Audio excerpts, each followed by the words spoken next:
स्वागत करता हूं आप सभी लोगों का शशि आईएएस एकेडमी में। मैं हूं आपका दोस्त प्रवीण सर। जिस तरह से आप लोग अपना स्नेह और प्यार दे रहे हैं इसके लिए बहुत बहुत धन्यवाद। लेकिन इस क्लास को जितना ज़्यादा हो सके उतना ज़्यादा लोगों तक शेयर करिएगा। मुझे आशा है कि आप लोग ज़रूर शेयर करेंगे, क्योंकि इसमें के जितने भी क्वेश्चन हैं बहुत ही महत्वपूर्ण हैं। इसमें केवल और केवल ये मान के चलिए कि केवल और केवल हिस्ट्री के क्वेश्चन ही नहीं बल्कि इकोनॉमी के भी क्वेश्चन रखे गए हैं। ये मान के चलिए यदि आपने इस क्लास को अच्छे से ईमानदारी से देख लिया तो आप जब पेपर में बैठेंगे तो अपने आप को बिल्कुल फ्री महसूस करेंगे। आइए समझते हैं, बिना किसी और बात की चर्चा करते हुए सीधा आते हैं आज के पहले प्रश्न के बारे में। जैसे कि बात करते हैं कि पहले प्रश्न में कहा गया है मेरे प्रिय साथियों, पहले प्रश्न में कहा गया है कि 1857 के विद्रोह में सबसे पहला अपना बलिदान किसने दिया था। तो 1857 के विद्रोह में सबसे पहला अपना बलिदान किसने दिया था, तो मंगल पांडे ने दिया था। क्योंकि इन्हें 8 अप्रैल 1857 की फांसी हो गई थी। क्यों हो गई थी? क्योंकि इन्होंने क्या किया था, विद्रोह किया था अंग्रेजों के खिलाफ। कह ले सकते हैं कि आज़ादी का पहला बिगुल जब बजा था वो था 1857 का बिगुल था। ठीक है, उसके बाद बात करते हैं कि 1857 के विद्रोह में ही कानपुर के सैनिकों का नेतृत्व करने वाले व्यक्ति कौन थे? तात्या टोपे थे। और तात्या टोपे के साथ थे नाना साहब थे। इनको भी ध्यान रखिएगा। लेकिन हाँ, इस बात को जरूर ध्यान रखिएगा कि 1857 के विद्रोह में कानपुर में सैनिकों का नेतृत्व किसने किया था, तो तात्या टोपे ने किया था। 1857 के विद्रोह की शक्ति का सबसे महत्वपूर्ण तत्व कौन सा था? हिंदू मुस्लिम एकता का होना। बिल्कुल यहाँ पर हिंदू और मुस्लिम एक हो गए थे। बिल्कुल ये सत्य बातें हैं जिसकी वजह से ये हमारे लिए काफ़ी ज़्यादा एक तरीके से महत्व हो जाता है और हम एक तरीके से मजबूत हो जाते हैं। बात करते हैं रानी लक्ष्मीबाई का मूल नाम क्या था। ये तो आपके एग्जाम में आ भी चुका है। तो रानी लक्ष्मीबाई का मूल नाम था मणिकर्णिका, और इसकी एक मूवी भी बनी है कंगना रनावत की, मणिकर्णिका करके। ठीक है, उस मूवी को अगर आप देखना चाहें तो देख सकते हैं, लेकिन अभी आपका पेपर है तो अभी एक नाम को जानने के लिए पूरी मूवी नहीं देखना चाहिए। नेक्स्ट बात करते हैं 1857 के, यानी कि 1857 की क्रांति में कौन लोग तटस्थ रहे हैं। तो भारत के वे लोग जो शिक्षित वर्ग के लोग थे, जो मध्यम वर्ग के लोग थे, वे 1857 की क्रांति में तटस्थ रहे हैं, यानी कि अपने आप को अलग रखे, जिसके वजह से ही क्या हुआ था, 1857 की क्रांति असफल हुई थी।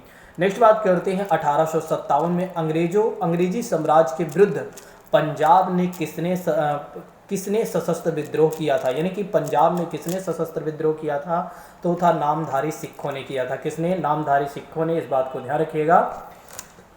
नेक्स्ट बात करते हैं बिहार में 1857 की क्रांति के नेता कुंवर सिंह का देहांत कब हुआ था, तो 9 मई 1858 को अंग्रेजी भारतीय सेना में चर्बी वाले कारतूस को चलाने वाली रॉयल एनफील्ड कब शामिल की गई थी, तो जनवरी 1857 में ही शामिल कर ली गई थी। लेकिन विद्रोह कब हुआ था? अप्रैल 1857 में। ठीक है, तो इस बात को ध्यान रखिएगा।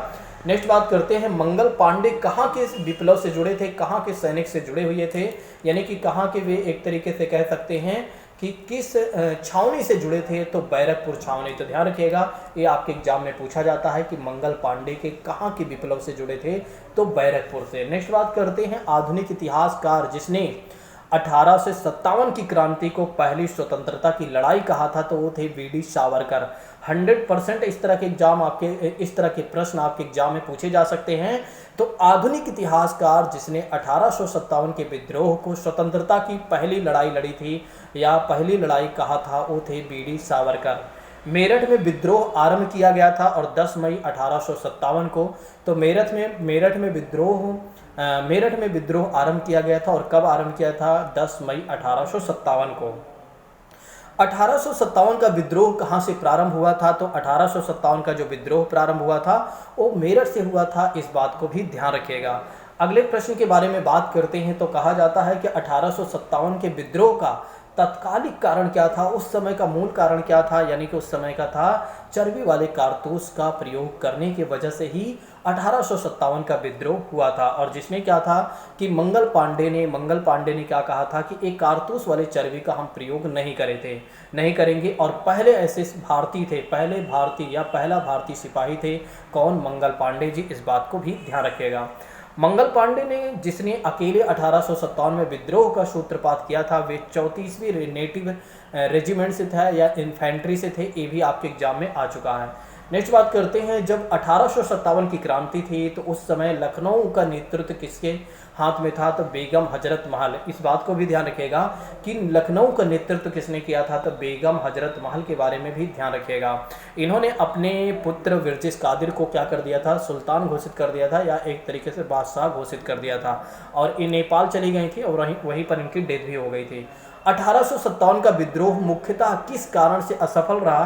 क्योंकि किसी योजना और केंद्रीय संगठन की कमी की वजह से, क्योंकि हमारा कोई उद्देश्य नहीं था। देखिए दरअसल क्या था कि 1857 की क्रांति जो थी इसलिए असफल हो गई दोस्तों, क्योंकि हमारा कोई उद्देश्य नहीं था, हम जाना कहाँ चाहते हैं, और साथ ही साथ बहुत सारे लोगों ने भाग भी नहीं लिया था, जो देशी रियासतों के राजा वगैरह थे, और जो शिक्षित वर्ग के लोग थे, जो मध्यम वर्ग के लोग थे, और जो किसान वर्ग के लोग थे, ये सब लोगों ने 1857 के विद्रोह में भाग नहीं लिया था, और जिसके वजह से कहीं ना कहीं यह विद्रोह जो होता है असफल हो जाता है।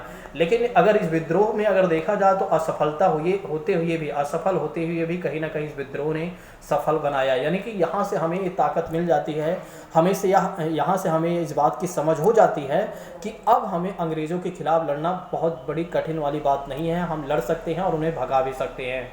नेक्स्ट बात करते हैं, तहजीब उल इखलाक के रचनाकार कौन थे? सैयद अहमद खां।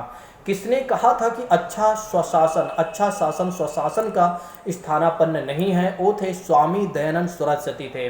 वेदों की ओर लौटे 100% पूछा जाता रहता है कि वेदों की ओर लौटो का नारा किसने दिया था? तो दयानंद सरस्वती ने दिया था। बहुत सारे छात्र स्वामी विवेकानंद लगा देते हैं, जो कि वे गलत होते हैं। नेक्स्ट बात करते हैं, प्रार्थना समाज के संस्थापक कौन थे? 100% ये भी आ जाता है कि प्रार्थना समाज के संस्थापक कौन थे? तो पांडुरंग थे। तो क्यों कौन थे? पांडुरंग थे, इस बात को ध्यान रखिएगा। तो प्रार्थना समाज के संस्थापक अगर आपके एग्जाम में पूछा जाता है तो जरूर बताइएगा कौन थे? आत्माराम पांडुरंग थे। नेक्स्ट बात करते हैं कि व्यक्ति के सर्वप्रथम स्वराज शब्द का प्रयोग और हिंदी को राष्ट्रभाषा माना है, वो स्वामी दयानंद सरस्वती ही थे। तो किस व्यक्ति ने सर्वप्रथम स्वराज शब्द का प्रयोग किया था और हिंदी को राष्ट्रभाषा के रूप में माना था? तो वे थे स्वामी दयानंद सरस्वती थे, इस बात को ध्यान रखिएगा।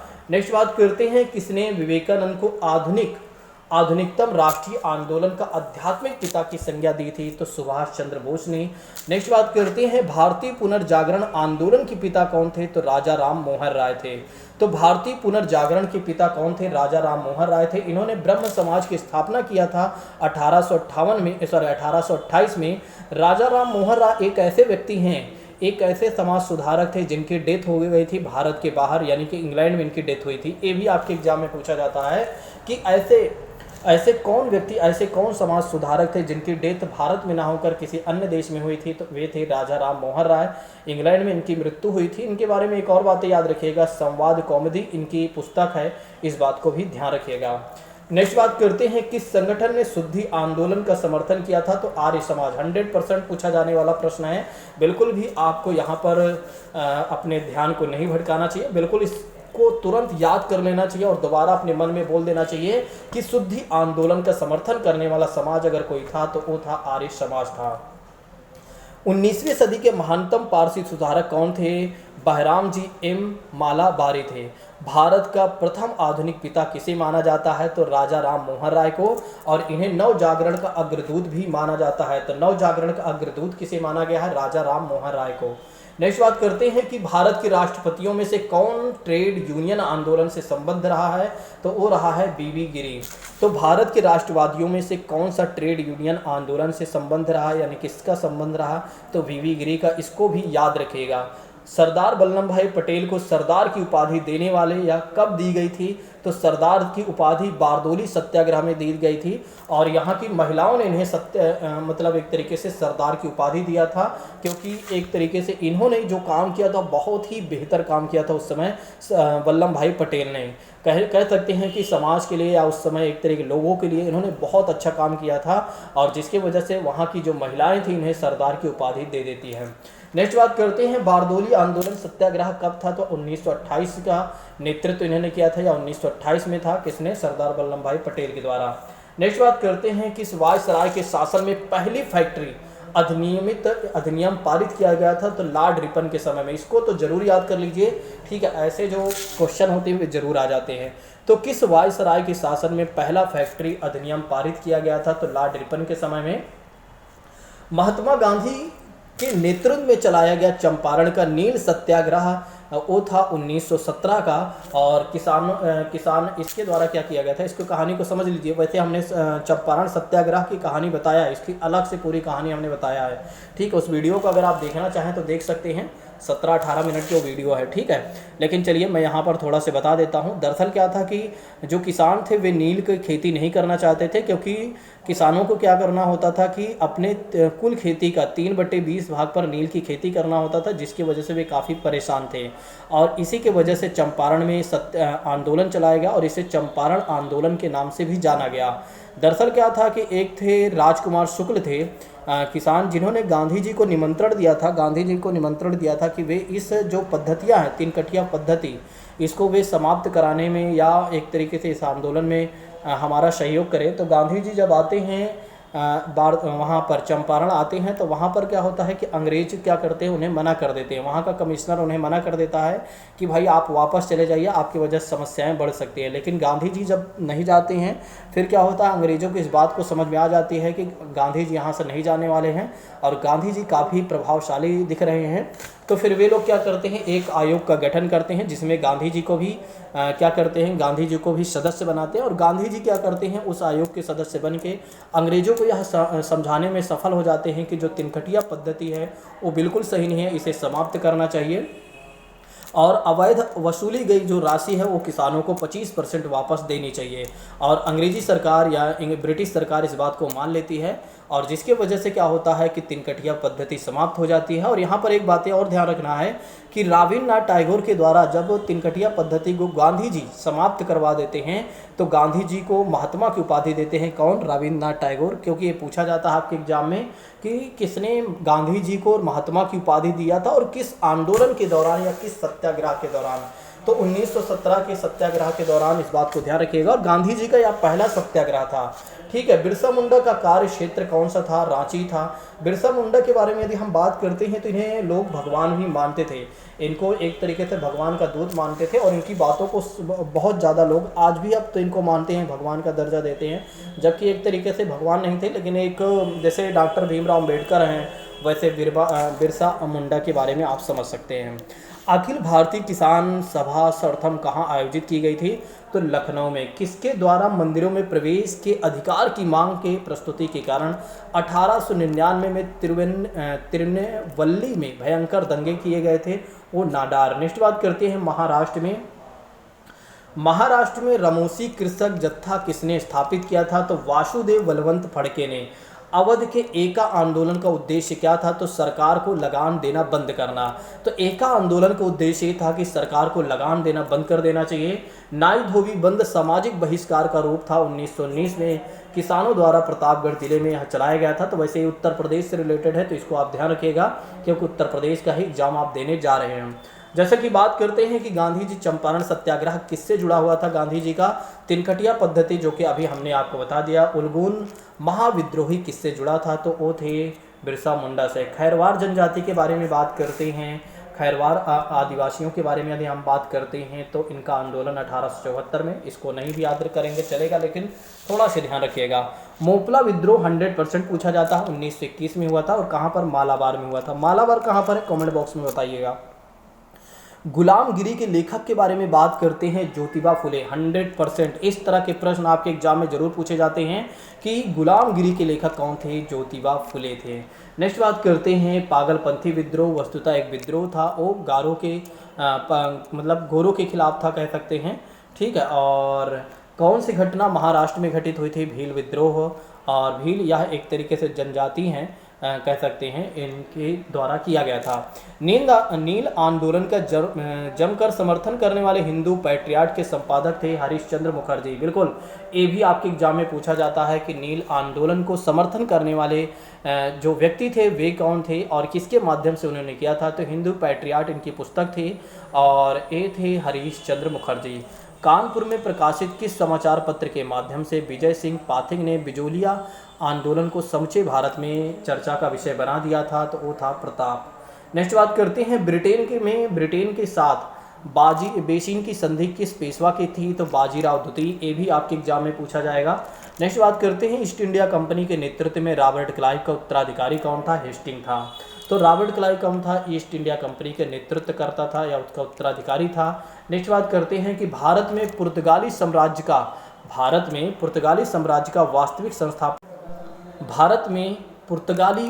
पुर्तगाली साम्राज्य का वास्तविक संस्थापक कौन था? तो अल्फांसो डी अल्बुकर्क। 100% इस तरह के प्रश्न आपके एग्जाम में आते हैं, तो बिल्कुल आपका ध्यान नहीं भटकना चाहिए और कोई भी छात्र बीच से छोड़कर ना जाया करे, पूरी क्लास को जरूर देखा करें। देखिए पूरी क्लास देखेंगे तभी कुछ होगा, आधी अधेरों में तो कुछ नहीं होता है, ना तो फिर आप इधर के रहे ना उधर के रहे। इससे क्या होगा, इससे अच्छा आप और कुछ कर लेते तो वहाँ पर आपको रिजल्ट मिल जाता, वहाँ पर आपका कुछ परिणाम, वहाँ पर कुछ आपको फ़ायदा मिलता।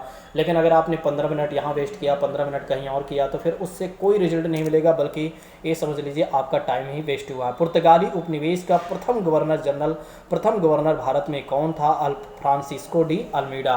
इसके बारे में ध्यान रखिएगा, जो फ्रांसिस्को डी अल्मीडा है ये भारत में वास्तविक संस्थापक माना जाता है पुर्तगालियों का, कह सकते हैं। ठीक है, किस अंग्रेज ने पुर्तगालियों को सौली या सौली के स्थान पर हराया था? तो वो थॉमस वेस्ट ने। ये थोड़ा सा कठिन प्रश्न है, याद रखिएगा।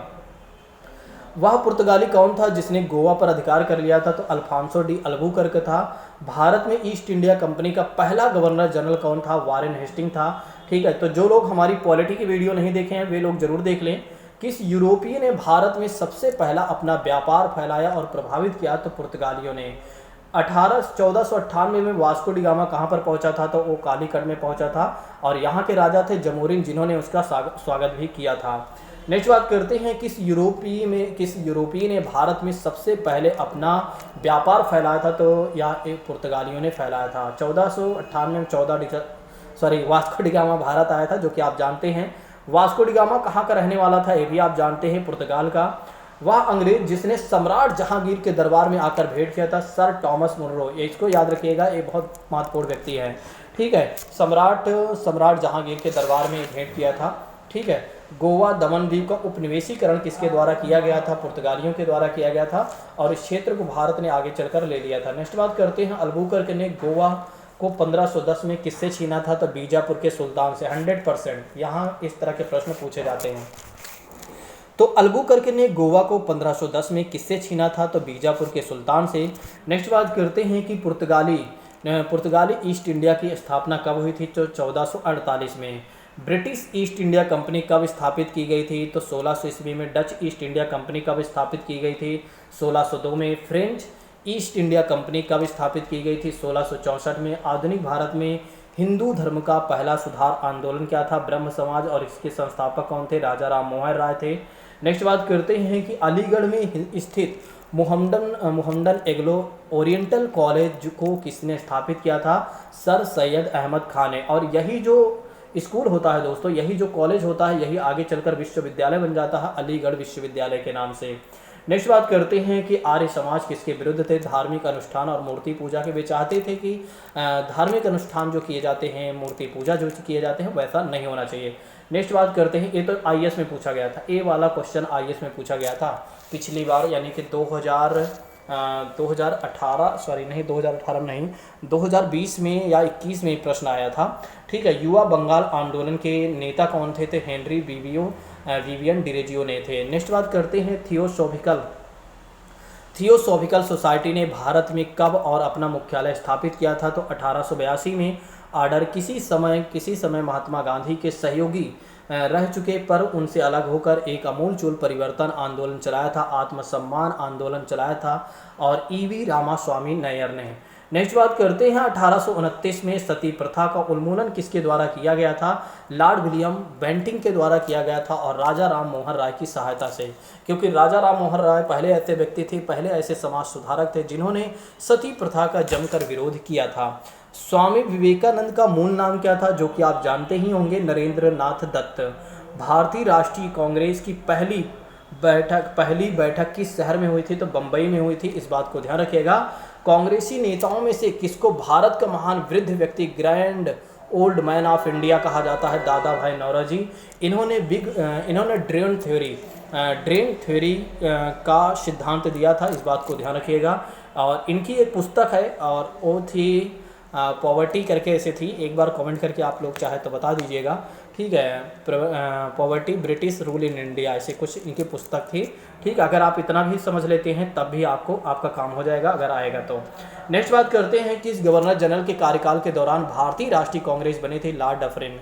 नेक्स्ट बात करते हैं भारतीय विश्वविद्यालय अधिनियम 1904 किस वायसराय के काल में पारित किया गया था, तो लॉर्ड कर्जन के द्वारा। भारतीय CICS यानी सिविल सेवा में चुने गए पहले भारतीय कौन थे, तो सत्येंद्र नाथ टैगोर, पक्का पूछा जाएगा, याद रखिएगा। इंडियन नेशनल कांग्रेस के संस्थापक कौन थे, एलन ओक्टोवियम होम थे, ठीक है। यानी कि जो इंडियन नेशनल यानी जो कांग्रेस है इसके संस्थापक हैं, 1885 में इसकी स्थापना की गई थी। कब की गई थी, 1885 में इसकी स्थापना की गई थी, इसको याद रखिएगा। अभी यहाँ पर था भी, यहाँ पर आपको था भी, अगर आप मैं आपको दिखा देता हूँ, हो सकता है अभी ही मैंने देखा था, और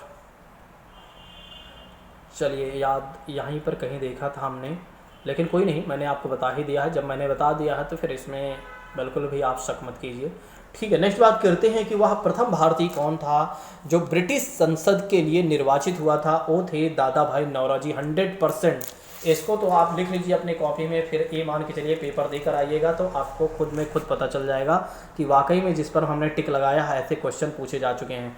नेक्स्ट बात करते हैं भारतीय राष्ट्रीय कांग्रेस के 1905 के बनारस अधिवेशन के अध्यक्ष कौन थे, गोपाल कृष्ण गोखले थे। और गोपाल कृष्ण गोखले ही गांधी जी के कौन थे, राजनीतिक गुरु थे। तो गांधी जी के राजनीतिक गुरु कौन थे, गोपाल कृष्ण गोखले ही थे।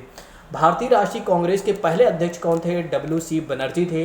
दादा भाई नौरोजी ने 1866 में ईस्ट इंडिया एसोसिएशन की स्थापना कहाँ की थी, तो लंदन में। भारतीय नेताओं में से किसे ब्रिटिश द्वारा इंडियन सिविल सर्विसेज से बर्खास्त कर दिया गया था, तो ये तो आपको याद रखना ही चाहिए, सुरेंद्र नाथ बनर्जी को याद रखना चाहिए। यहाँ पर मैं थोड़ा सा टिक कर दे रहा हूँ, वो भी बहुत ज़्यादा टिक हो गया है, तो सुरेंद्र नाथ बनर्जी को आप जरूर याद रखिएगा कि ब्रिटिश इंडियन सिविल सर्विसेज से इन्हें बर्खास्त कर दिया गया था। और भारतीय राष्ट्रीय कांग्रेस के प्रथम सत्र की बैठक में किसने प्रतिनिधियों में भाग लिया था, तो 72 ने भाग लिया था। मतलब कितने प्रतिनिधियों ने भाग लिया था यानी पार्टिसिपेट किया था, तो 72। ब्रिटिश साम्राज्य के अंतर्गत स्वशासन की मांग सबसे पहले मांग करने वाले पहले व्यक्ति कौन थे, कब किया था उन्होंने, दादा भाई नौरोजी ने किया था। और कब, 1904 में। स्वशासन शब्द की मांग सबसे पहले किसने किया था, दादा भाई नौरोजी ने। कब किया था, 1904 में। गदर पार्टी के प्रमुख नेता, ये भैया PCS में आया था, पिछले साल पूछा गया था। गदर पार्टी के प्रमुख नेता कौन थे, हरदयाल थे। और किस गाड़ी पर यह मानकर बम फेंका गया था कि उसमें मुजफ्फरपुर के न्यायाधीश किंग्सफोर्ड बैठे थे, खुदीराम बोस और प्रफुल्ल चाकी। इन्हीं को क्या हुआ था, बहुत कम समय में इनको फांसी दे दी गई थी। वैसे भगत सिंह से भी कम समय में इन्हें फांसी दी गई थी, ठीक है। तो मुजफ्फरपुर के न्यायाधीश किंग्सफोर्ड बैठे थे, इसको समझकर खुदीराम बोस और प्रफुल्ल चाकी ने क्या कर दिया था, बम फेंक दिया था, जिससे वहाँ की उसकी शायद डेथ नहीं हुई थी, हाँ डेथ नहीं हुई थी, और इनके ऊपर मुकदमा चलाया गया था और इन्हें फांसी की सज़ा दी गई थी, ठीक है। नेक्स्ट बात करते हैं, स्वराज मेरा जन्मसिद्ध अधिकार है, मैं उसे लेकर रहूँगा, भला कौन नहीं जानता, बाल गंगाधर तिलक के बारे में। मार्ले मिंटो सुधार के बारे में बात करते हैं, इसके बारे में आज ही हमने पढ़ाया था, 1909, ठीक है। नेक्स्ट बात करते हैं, मार्ले मिंटो सुधार वही यहाँ पर है भी। सांप्रदायिक निर्वाचन क्षेत्र की पद्धति की शुरुआत किसने किया था, 1909 में, मार्ले मिंटो रिफॉर्म्स ने या सुधार ने। भारत में किस तरह की अर्थव्यवस्था मौजूद है, तो मिश्रित अर्थव्यवस्था मौजूद है, जो कि आप जानते हैं। मिश्रित अर्थव्यवस्था किसका उल्लेख करती हैं, सार्वजनिक और निजी क्षेत्र दोनों का सहअस्तित्व करती हैं। बंद इकोनॉमी किसे कहा जाता है, ऐसी अर्थव्यवस्था जिसने ना तो आयात करता हो ना तो निर्यात करता है, उसे क्या कहा जाता है, बंद अर्थव्यवस्था। या ऐसा कोई देश जो किसी भी देश के साथ ना तो आयात करता है ना तो निर्यात करता है, तो ऐसे देश की अर्थव्यवस्था को क्या कहा जाता है, बंद अर्थव्यवस्था कहा जाता है। इस बात को ध्यान रखिएगा, क्लोज्ड इकोनॉमी कहा जाता है। अब आप सोच रहे होंगे कि ओपन इकोनॉमी क्या होती है, तो बिल्कुल जिसके साथ, जैसे भारत अभी ओपन इकोनॉमी में है, पहले क्या था, भारत क्लोज्ड इकोनॉमी में था, क्योंकि भारत इस समय सभी देशों के साथ 1991 से देखा जाए तो जब LPG रिफॉर्म लाया गया था, तो उसी समय से भारत ज़्यादा से ज़्यादा देशों के साथ अपना आयात निर्यात करने लगा था। नेक्स्ट बात करते हैं कि भारत की कुल श्रम शक्ति का लगभग कितना प्रतिशत भाग आज भी कृषि में लगा हुआ है, तो 52%। छिपी हुई या अदृश्य बेरोजगारी क्या होती है, सीमांत भौतिक उत्पादकता शून्य होती है। ठीक है, तो छिपी हुई या अदृश्य बेरोजगारी क्या है, सीमांत और भौतिक उत्पादकता शून्य होती है। इस बात को समझ लीजिए। छिपी हुई बेरोजगारी का मतलब ये हो जाता है दोस्तों, जैसे कि देखिए मान लीजिए एक खेत है, मान लीजिए 5 हेक्टेयर है। अब इस खेत में काम करने वाले लोगों की जो ज़रूरत है 10 लोगों की मान लेते हैं, वैसे मैं ज़्यादा बता दिया लेकिन चलो 10 लोगों को मैंने बता दिया। ठीक है, 10 लोगों को काम करने की ज़रूरत है। अब यहाँ पर मान लीजिए 15 लोग लगे हुए हैं, 15 लोग, 5 लोग इसमें एक्स्ट्रा लगे हुए हैं, तो इसका मतलब ये हो गया कि यहाँ पर छिपी हुई बेरोजगारी है जो हमें दिख नहीं रही है, क्योंकि 5 लोगों की यहाँ और आवश्यकता नहीं थी, क्योंकि उनके पास काम नहीं था, इसलिए वे लोग भी उसी में चले गए काम करने के लिए। राष्ट्रीय ग्रामीण विकास का संस्थान कहाँ पर अवस्थित है, तो राष्ट्रीय ग्रामीण विकास का संस्थान अवस्थित है हैदराबाद में। संरचनात्मक बेरोजगारी का कारण क्या है, अपर्याप्त उत्पादन क्षमता। वैश्वीकरण का अर्थ हो जाता है वित्तीय बाजार का एकीकरण करना। अंत्योदय कार्यक्रम का उद्देश्य था गरीबों में सबसे अधिक गरीबी की मदद करना।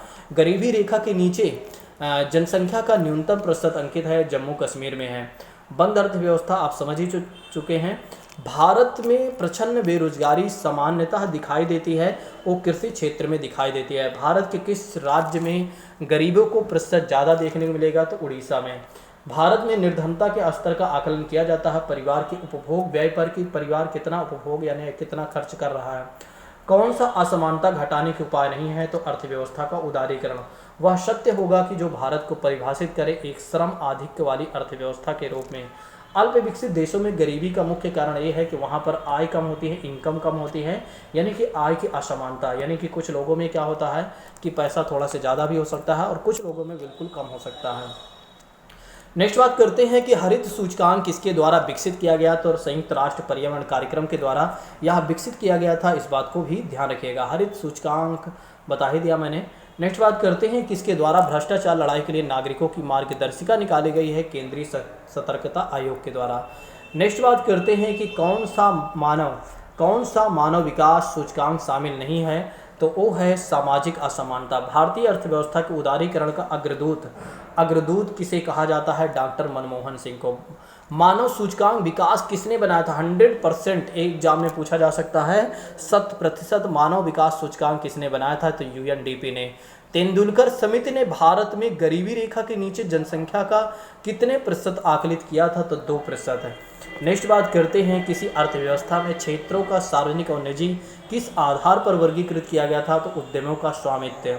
भारत में वर्तमान मुद्रा प्रणाली का प्रबंधनकर्ता कौन है, तो भारतीय रिजर्व बैंक है। और इसकी स्थापना कब की गई थी, तो इसकी स्थापना 1 अप्रैल शायद 1934 वैसे अधिनियम 1934 और डेट जो थी सन जो था 1935। ठीक है, तो इस बात को ध्यान रखिएगा और अगर आपको लगे तो एक बार चेक कर लीजिएगा आरबीआई के बारे में।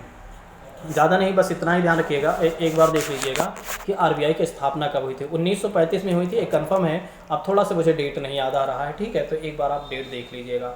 ठीक है, कौन से सन तो मुझे याद है लेकिन मुझे मंथ नहीं याद है, थोड़ा से कंफ्यूज हो रहा हूँ। ठीक है, एक बार देख लीजिएगा। वैसे ये मत सोचिए कि सर को याद नहीं रहता, ठीक है, कोई चीज़ें होती हैं जो मिस हो जाती हैं। भारत में बैंकों को पहली बार राष्ट्रीयकरण कब किया गया था, वैसे 1949 से स्टार्ट हुआ था भारत में। ठीक है, यहाँ पर मुझे लग रहा है थोड़ा सा गलत हो सकता है, यहाँ पर इसको छोड़ देते हैं। बैंकों की कौन सी सेवा उत्पाद विशेष छात्रों की सहायता के लिए तैयार है, तो वो है शिक्षा ऋण।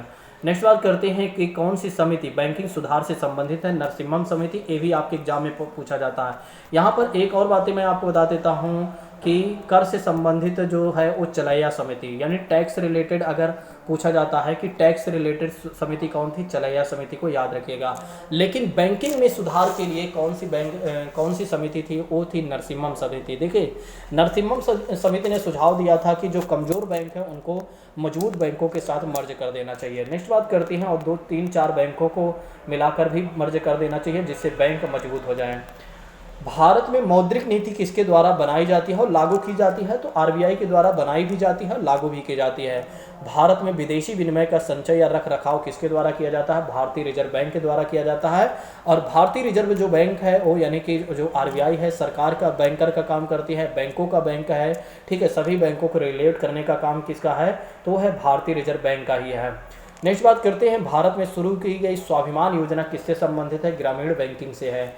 भारत में मुद्रास्फीति के प्राकलन का सबसे प्रचलित माप है वो है थोक मूल्यांक। बैंक की जो शाखाएं सीधे विदेशी मुद्रा विनिमय कारोबार कर सकती है उन्हें विदेशी मुद्रा कहा जाता है, वो है अधिकृत डॉलर। भारत में सिक्के किसके द्वारा जारी किए जाते हैं? तो वो होता है वित्त मंत्रालय द्वारा। और यूनाइटेड कॉमर्शियल बैंक का मुख्यालय कहाँ पर है? कोलकाता में है, याद रखिएगा, ये पूछा जा सकता है। भारत में मुद्रा और साख का नियंत्रण कौन करता है? तो आरबीआई। भारत में मौद्रिक नीति कौन बनाता है? तो आरबीआई, इस बात को भी ध्यान रखिएगा।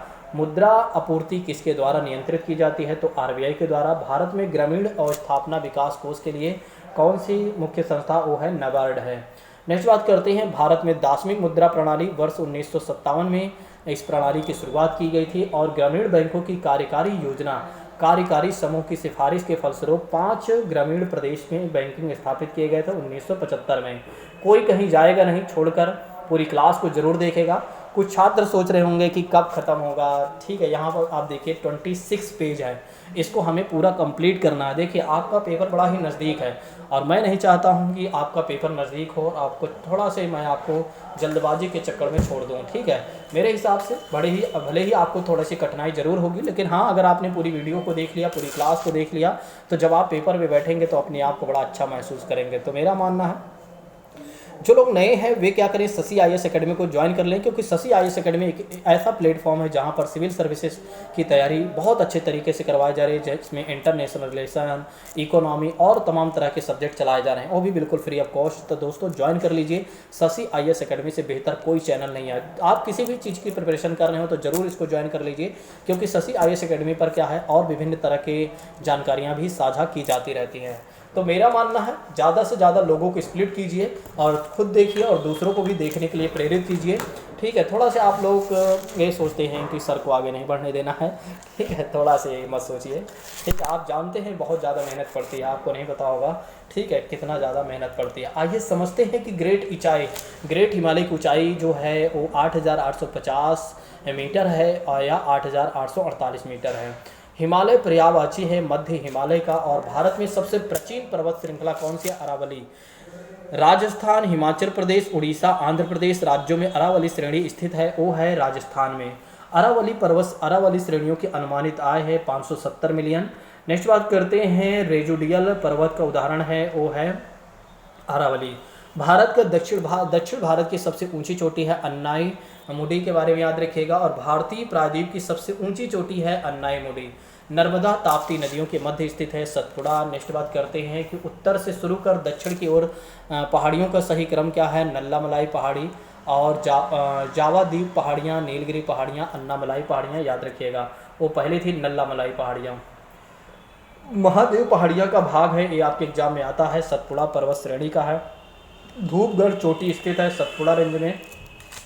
ये भी पूछा जाता है कि धूपगढ़ चोटी स्थित है कहाँ पर है? सतपुड़ा रेंज में है। रामगिरी की पहाड़ियाँ हैं पूर्वी घाट या महेंद्र पर्वत पर। माउंट एवरेस्ट स्थित है नेपाल में। सबसे ऊंचा पर्वत शिखर है माउंट एवरेस्ट है। प्रथम भारतीय नारी जो एवरेस्ट पर चढ़ने वाले सफल हुई थी बछेंद्री पाल। माउंट एवरेस्ट पर शिखर पर चढ़ने वाली पहली महिला जुको तोबई। ध्यान रखिएगा, अगर भारत के संदर्भ में पूछा जाता है एवरेस्ट पर चढ़ने वाली पहली महिला तो बछेंद्री पाल। अगर ये पूछा जाता है कि पहले माउंट एवरेस्ट पर चढ़ने वाली पहली महिला कौन थी तो जुको तोबई। नेक्स्ट बात करते हैं, 2 बार माउंट एवरेस्ट पर चढ़ने वाली महिला जो थी वो संतोष यादव थी। एवरेस्ट पर चढ़ने वाली दूसरी भारतीय महिला यही हैं, संतोष यादव हैं। भारत की सर्वोच्च चोटी क्या है? केटू गाडविन ऑस्टिन, जो कि आपको याद ही होगा। घोरघाट दर्रा कहाँ पर स्थित है? वो है महाराष्ट्र में। लिपुलेख दर्रा कहाँ पर स्थित है? उत्तराखंड में। लेह जाने का मार्ग किस दर्रे से आप जाएंगे? जोजिला दर्रे से। नाथुला दर्रा कहाँ पर स्थित है? सिक्किम में है। 2006 के लगभग मध्य में भारत और चीन के व्यापार को बढ़ाने के लिए पुनः खोला गया नाथुला दर्रा।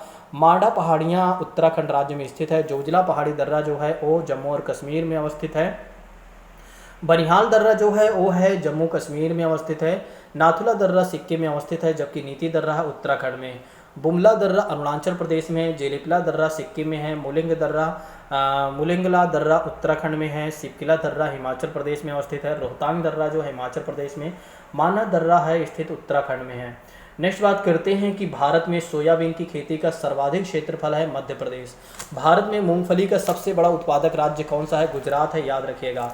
तो भारत में सबसे बड़ा मूंगफली उत्पादक राज्य है वो है गुजरात है। गुजरात में अभी चुनाव होने वाले हैं, इसलिए आपको याद रखना चाहिए। मूंगफली के क्षेत्र के अंतर्गत बहुत कम प्रति हेक्टेयर अधिक उत्पादन करने वाला अगर राज्य है तो वो है पंजाब है। देखिए, कम हेक्टेयर कम क्षेत्रफल में ज़्यादा उत्पादन कौन करता है? पंजाब, सब क्षेत्र में।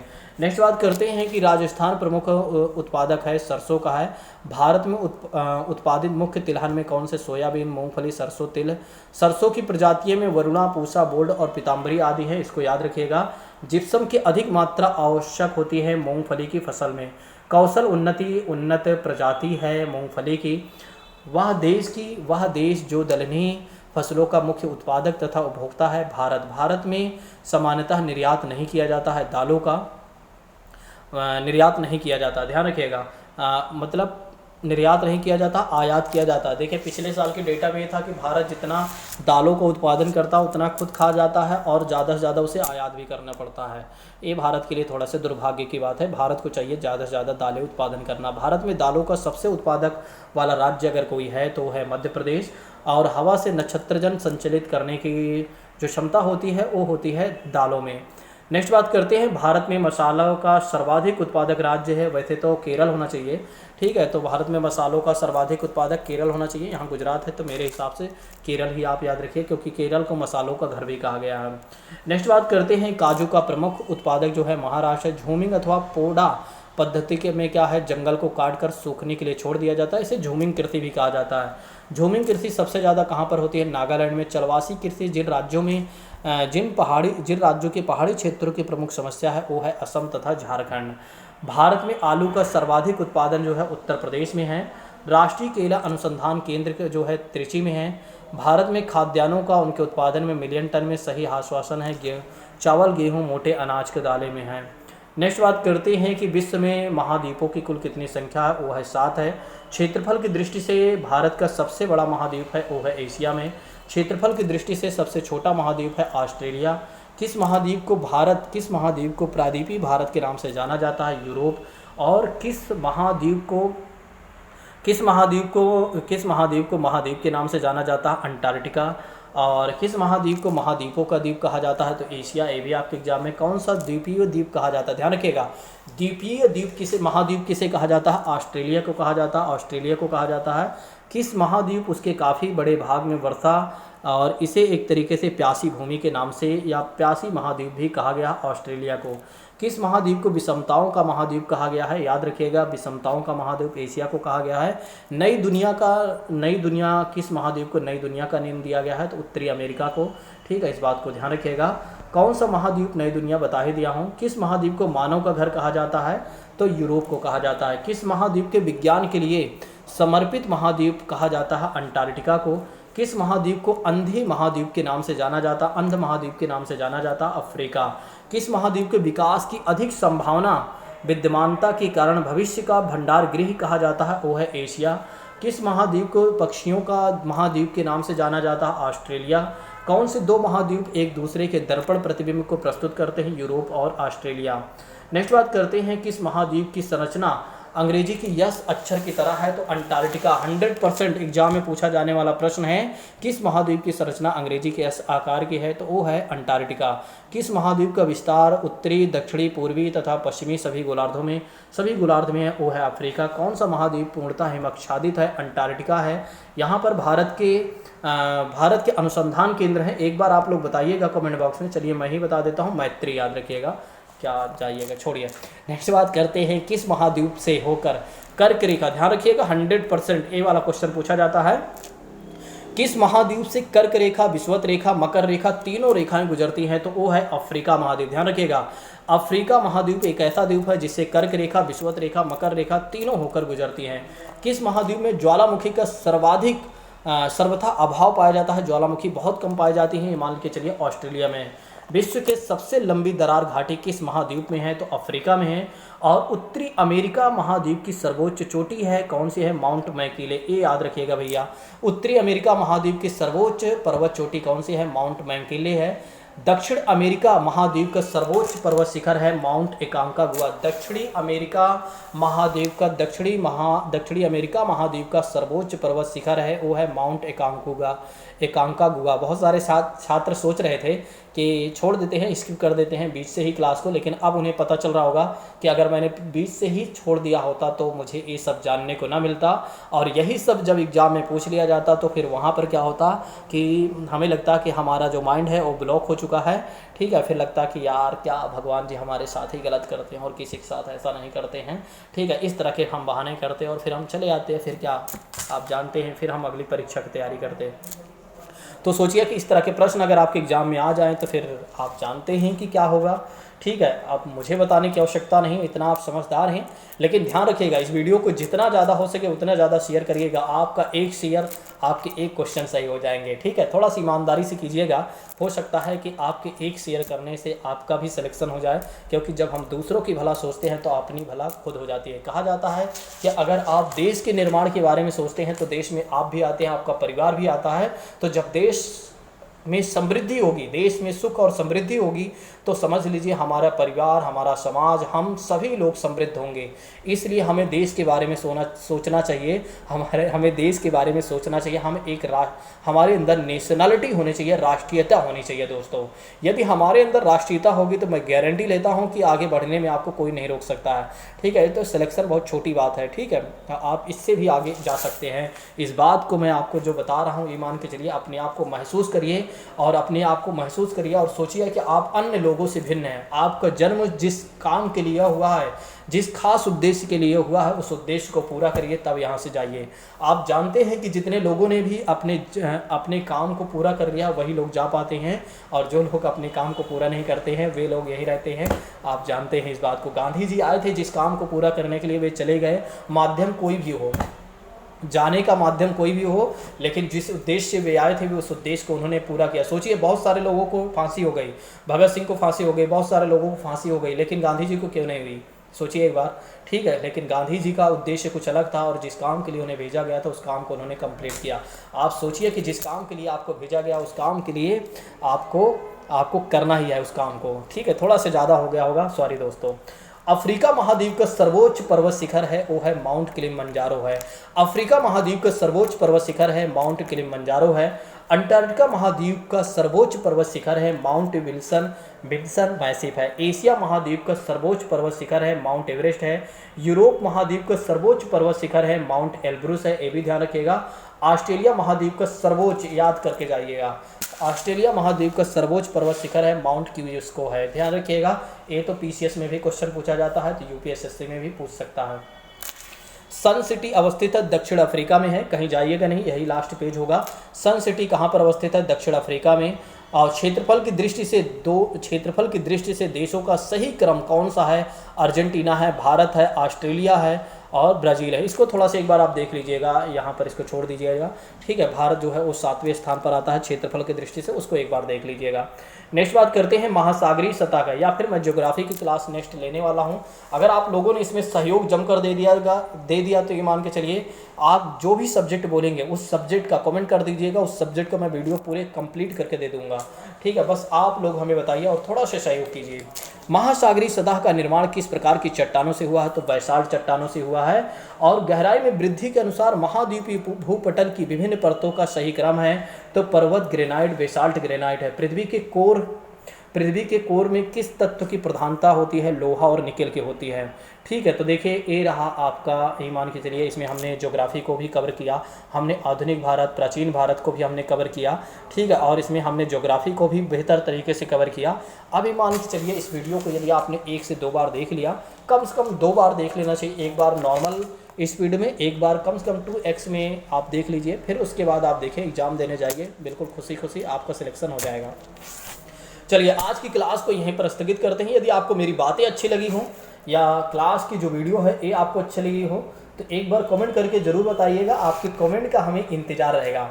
तो दोस्तों यदि आपको अच्छा लगे, ये क्लास अच्छी लगी हो तो ज़रूर एक बार शेयर करिएगा। ठीक है, मैं आप लोगों से फिर से कह रहा हूँ कमेंट ज़रूर किया करें। आप लोग कमेंट नहीं करते, आपको लगता है कि कौन कमेंट करे। ठीक ठीक है, फालतू के काम कौन करे, हमसे फालतू का काम नहीं होता है, ठीक है, इस तरह की बातें ना सोचा करें, ठीक है। चलिए आज की बात को यहीं पर स्थगित करते हैं। Thank you so much. जय हिंद दोस्तों, take care all of you, जय हिंद।